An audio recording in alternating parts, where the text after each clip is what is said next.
Hello बच्चों, चलिए प्रश्न को पढ़ते। इसमें लिखा, मान लीजिए कि हम ऐसे बहुत से पात्रों पर विचार करते हैं जिनमें प्रत्येक में प्रारंभ में 1 वर्ष अर्धायु वाले रेडियो एक्टिव पदार्थ के 10,000 परमाणु हैं। तो 1 वर्ष के पश्चात जो है क्या होगा बच्चों? 4 विकल्प दिए गए। पहला विकल्प है सभी पात्रों में इस पदार्थ के 5,000 परमाणु होंगे। फिर बी विकल्प है सभी पात्रों में इस पदार्थ के परमाणुओं की संख्या समान होगी परंतु यह लगभग 5,000 होगी। फिर सामान्य तौर पर इन पात्रों में इन पदार्थ के परमाणुओं की संख्या भिन्न होगी परंतु इनका जो औसत होगा वो 5,000 के निकट होगा। फिर किसी भी पात्र में इस पदार्थ के 5,000 परमाणुओं से अधिक नहीं होंगे। तो चलिए बच्चों, इस प्रश्न की मूल अवधारणा को हम देख लेते हैं। तो बच्चों, जो हमारा रेडियो एक्टिव पदार्थ होता है बच्चों, उसका समय के साथ जो है विघटन होता रहता है, यानी उसके नाभिक जो है टूटते रहते हैं बच्चों, इस प्रकार से। तो यहाँ पर अगर हम देखें तो अर्धायु क्या होता है बच्चों? अर्धायु जो है वह समय काल होता है, वह समय काल है जिसमें या फिर जिसके पश्चात जो है बच्चों किसी रेडियो एक्टिव पदार्थ के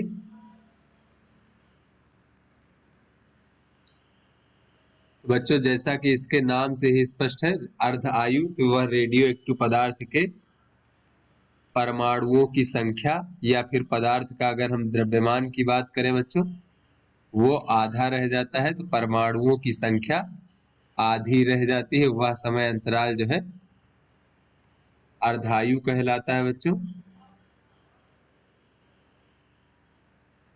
तो इस प्रकार से अगर हम बच्चों अपने विकल्पों को देखें और इस प्रश्न को हल करें बच्चों, सही विकल्पों का चयन करना है। तो यहाँ पर बच्चों अगर हम देखें तो ये जो हमारा अर्धायु होता है बच्चों, ये एक प्रकार से अगर हम किसी का जो अर्धायु बच्चों T1/2 है बच्चों, इस प्रकार से वर्ष या कुछ भी है बच्चों मान लीजिए, तो इतने समय पश्चात उसके परमाणुओं की संख्या जो है आधी रह जाएगी बच्चों उसमें।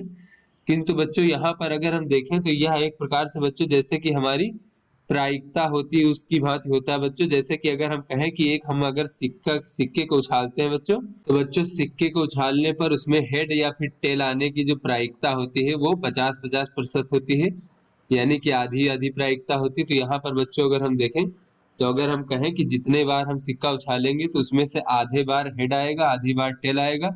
किंतु बच्चों ये बात तभी सत्य होती है जब हम जो सिक्का उछालते हैं वो बहुत अधिक बार उछालते हैं बच्चों। अगर हम कहें कि हम 2 बार सिक्का उछालेंगे तो उसमें से एक बार जो है हमारा हेड आएगा और एक बार टेल आएगा, तो इसकी संभावना बच्चों बहुत कम होती है।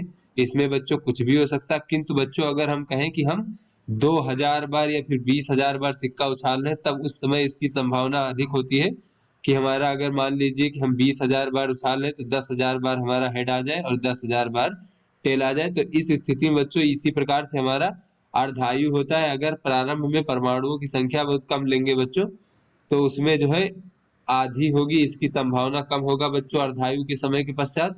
तो इस प्रकार से अगर हम अपने विकल्पों को देखें बच्चों, तो यहाँ पर कहा जा रहा है कि 1 वर्ष पहले जो है यहाँ पर प्रारंभ में 1 वर्ष अर्धायु वाले रेडियो एक्टिव पदार्थ के 10,000 परमाणु हैं।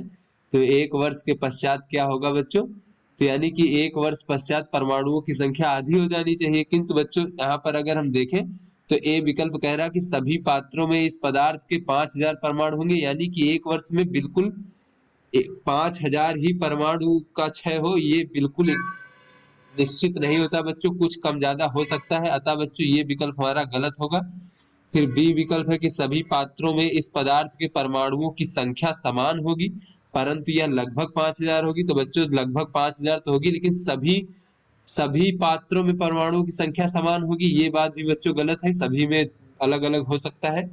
सी विकल्प है कि सामान्य तौर पर इन पात्रों में इस पदार्थ के परमाणुओं की संख्या भिन्न होगी, तो ये बच्चों हमारा सही विकल्प है, परंतु इनका औसत 5,000 के निकट होगा। तो बच्चों जैसा कि अभी हमने देखा था यहाँ पर कि अगर हम ऐसे बहुत से पात्रों पर विचार कर रहे हैं तो सभी पात्रों के अगर हम औसत देखेंगे बच्चों तो वो औसत मान जो है 5,000 के निकट होगा, इसलिए ये सी विकल्प हमारा सही विकल्प है।